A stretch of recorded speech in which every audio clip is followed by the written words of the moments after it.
नमस्कार साथियों, आप सभी का स्वागत है अपने YouTube चैनल सनी का अड्डा। उम्मीद करता हूँ आप सभी ठीक होंगे। दोस्तों, आज हम सामान्य ज्ञान के 15 प्रश्नों को लेकर बात करेंगे। इस वीडियो में हम 15 प्रश्नों में से ज़्यादा सभी प्रश्नों के उत्तर के साथ साथ उनकी व्याख्या भी करेंगे ताकि आपको प्रश्न अच्छे से समझ आए। तो चलिए वीडियो शुरू करते हैं बिना देरी किए हुए।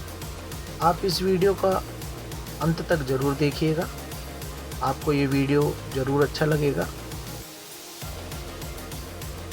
इस वीडियो का पहला प्रश्न कहता है, क्रोमोसोम की संरचना में कौन कौन भाग लेते हैं? डीएनए और प्रोटीन।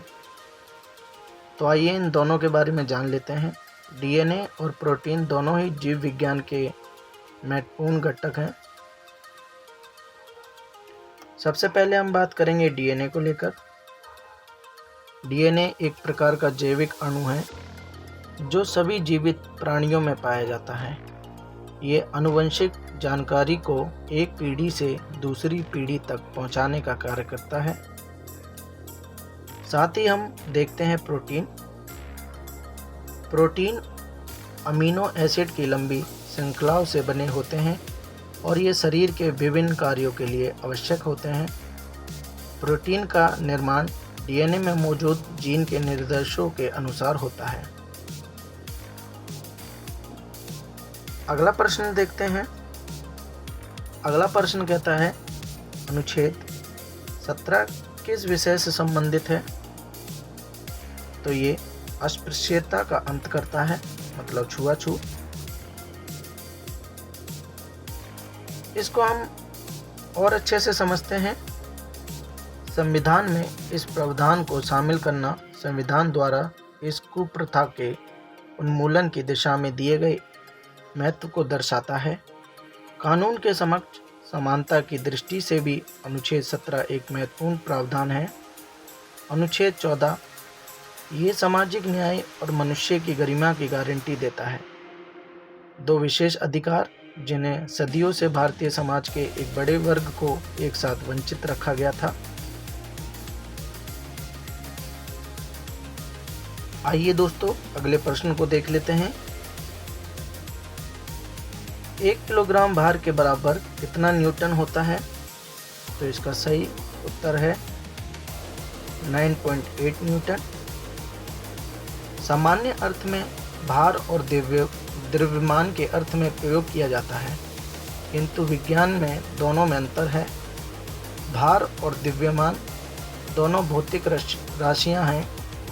द्रव्यमान किसी वस्तु में द्रव्य की मात्रा को प्रकट करता है, जबकि किसी वस्तु का भार उस पर लगने वाले बल को कहते हैं। प्यारे साथियों, अगले प्रश्न की तरफ बढ़ते हैं। अगला प्रश्न कहता है, उत्तर वैदिक काल के मृत भांडों में किस प्रकार के मृत भांड सर्वोपरि विशिष्ट सूचक हैं? तो इसका उत्तर है चित्रित धूसर मृत भांड। आइए इसके बारे में और जान लेते हैं। चित्रित धूसर मृत भांड संस्कृति, अंग्रेजी में हम इसको पेंटेड ग्रे वेयर कल्चर कहते हैं। उत्तर भारत की तांबा और लोहा से संबंधित संस्कृति है। इस संस्कृति से संबंधित स्थलों पर लोहे के प्रयोग के प्रारंभिक साक्ष्य मिले हैं। उत्तर भारत के लोह युग का इस संस्कृति से निकट का संबंध है। ये मिट्टी के बर्तनों की एक परंपरा है जिसमें स्लेटी रंग के बर्तनों पर काले रंग से डिजाइन किया जाता था। आइए दोस्तों, अगले प्रश्न की ओर बढ़ते हैं। अगला प्रश्न कहता है, मुक्तेश्वर मंदिर कहाँ स्थित है? इसका सही उत्तर है भुवनेश्वर। आइए मुक्तेश्वर मंदिर के बारे में थोड़ा सा जान लेते हैं। ये मंदिर भारत के उत्तराखंड राज्य के नैनीताल जिले में स्थित एक गांव और रमणीय पृथक स्थल है। उत्तराखंड के नैनीताल शहर से 51 किलोमीटर दूर मुक्तेश्वर धाम स्थित है। जो कि प्राकृतिक सौंदर्य से भरपूर। यही नहीं, मुक्तेश्वर धाम धार्मिक स्थल होने के साथ साथ एक अद्भुत पर्यटन स्थल भी है। यदि आप अपने आप को खोजना चाहते हैं तो आपको इस धाम के दर्शन जरूर करने चाहिए। ये मंदिर करीब 2312 मीटर की ऊंचाई पर मुक्तेश्वर धाम की चोटी पर स्थित है, जिसे पांडव काल का धाम कहा जाता है। प्यारे साथियों, अगला प्रश्न देख लेते हैं। इतिहास के आरंभिक काल को क्या कहा जाता है? इसका सही उत्तर है पुरापाषाण काल। आइए इसके बारे में थोड़ा सा ब्रीफली जान लेते हैं। भारत में पाषाणकालीन सभ्यता का अनुसंधान सर्वप्रथम 1807 ईस्वी में प्रारंभ हुआ, जबकि भारतीय भूतत्व सर्वेक्षण विभाग के विद्वान रॉबर्ट ब्रूस फूट ने मद्रास के पास स्थित पल्लवरम स्थान से पूर्व पाषाण काल एक पाषाणो प्रकरण प्राप्त किया था। अगले प्रश्न की ओर बढ़ते हैं।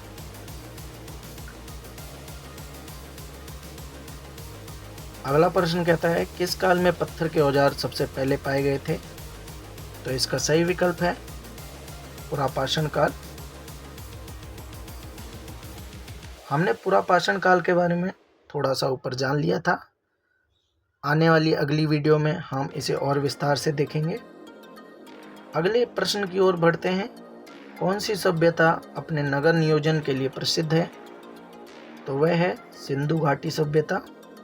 आइए इसके बारे में थोड़ा सा जान लेते हैं। भारत का इतिहास सिंधु घाटी सभ्यता से प्रारंभ होता है, जिसे हम हड़प्पा सभ्यता के नाम से भी जानते हैं। ये सभ्यता लगभग 2500 ईस्वी पूर्व दक्षिण एशिया के पश्चिमी भाग में फैली हुई थी, जो कि वर्तमान में पाकिस्तान तथा पश्चिमी भारत के नाम से जाना जाता है। सिंधु घाटी सभ्यता मिस्र, मेसोपोटामिया, भारत और चीन की 4 सबसे बड़ी प्राचीन नगरीय सभ्यताओं से भी अधिक उन्नत थी। 1920 में भारतीय पुरातत्व विभाग द्वारा किए गए सिंधु घाटी के उत्खनन से प्राप्त अवशेषों से हड़प्पा तथा मोहनजोदाड़ो जैसी 2 प्राचीन नगरों की खोज हुई। भारतीय पुरातत्व विभाग के तत्कालीन डायरेक्टर जनरल जॉन माल्सन ने सन 1924 में सिंधु घाटी में एक नई सभ्यता की खोज की घोषणा की थी। अगले प्रश्न की तरफ बढ़ते हैं। अगला प्रश्न कहता है, सिंधु घाटी सभ्यता का कौन सा स्थान सिंधु नदी के किनारे स्थित था? तो इसका उत्तर है मोहनजोदाड़ो। आइए इसके बारे में जान लेते हैं। मोहनजोदाड़ो का सिंधी भाषा में अर्थ है मुर्दों का टीला।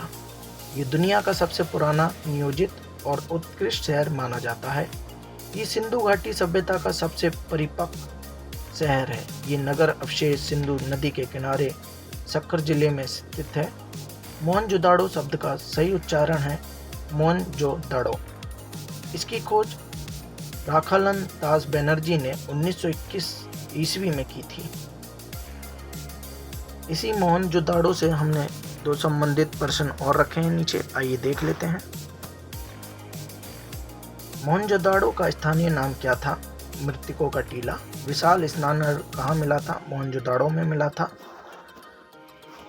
अगले प्रश्न की ओर बढ़ते हैं। चीन में सबसे पहले अपनी शाखा खोलने वाला भारतीय बैंक कौन सा है? वह है भारतीय स्टेट बैंक। आइए भारतीय स्टेट बैंक के बारे में थोड़ा सा जान लेते हैं। स्टेट बैंक ऑफ इंडिया मतलब SBI भारत की सबसे बड़ी एवं सबसे पुरानी बैंक है।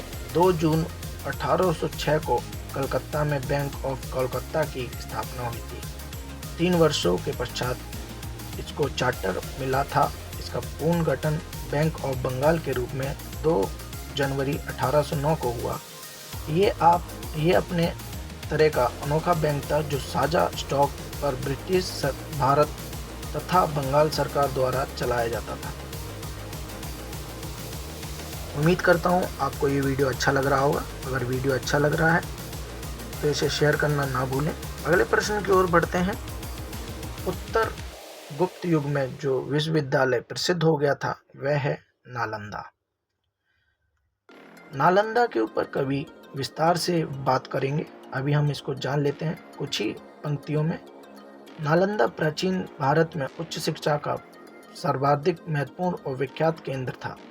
महायान बौद्ध धर्म के इस शिक्षा केंद्र में हीनयान बौद्ध धर्म के साथ ही अन्य क्षेत्रों देशों के छात्र भी पढ़ते थे। अगले प्रश्न की ओर बढ़ते हैं। अगला प्रश्न कहता है, भारतीय नेपोलियन की उपाधि किसे दी गई है? उत्तर है समुद्रगुप्त। समुद्रगुप्त के बारे में थोड़ा जान लेते हैं। समुद्रगुप्त राज इनका रहा 335 से 375 ईस्वी तक। गुप्त राजवंश के दूसरे राजा और चंद्रगुप्त प्रथम के उत्तराधिकारी थे। पाटलिपुत्र उनके साम्राज्य की राजधानी थी। समुद्रगुप्त को गुप्त राजवंश का महानतम राजा माना जाता है। वे एक उदार शासक, वीर योद्धा और कला के संरक्षक थे। प्यारे साथियों, हम इस वीडियो के अंतिम प्रश्न पर पहुंच चुके हैं। अंतिम प्रश्न कहता है, लाल किले का निर्माण किसने कराया था? ये आप सभी जानते हैं, शाहजहां हैं, पर हम लाल किला के बारे में थोड़ा सा बात करेंगे। लाल किला का निर्माण 1639 में हुआ। इसका जो निर्माण कराया था वह प्रख्यात मुगल सम्राट शाहजहां ने करवाया था। अपने शासनकाल के दौरान उन्होंने कुछ बेहतरीन वास्तुशिल्प बनवाई थी जो दुनिया भर में मुगल वास्तुकला को सबसे अच्छा उदाहरण है। इन सभी में ताजमहल भी मुगल वास्तुकला का एक हिस्सा है। प्यारे साथियों, इसी के साथ ये वीडियो समाप्त होता है। आशा करता हूँ आपको वीडियो अच्छा लगा होगा। अगर वीडियो अच्छा लगा है तो वीडियो को लाइक, चैनल को सब्सक्राइब कर लीजिएगा और अपने दोस्तों के साथ भी ये वीडियो शेयर कर दीजिएगा। आने वाले समय में हम और भी अच्छी वीडियो लेकर आएंगे। मिलते हैं जल्दी अगली वीडियो में। जब तक आप अपना सभी ध्यान रखिएगा। धन्यवाद दोस्तों।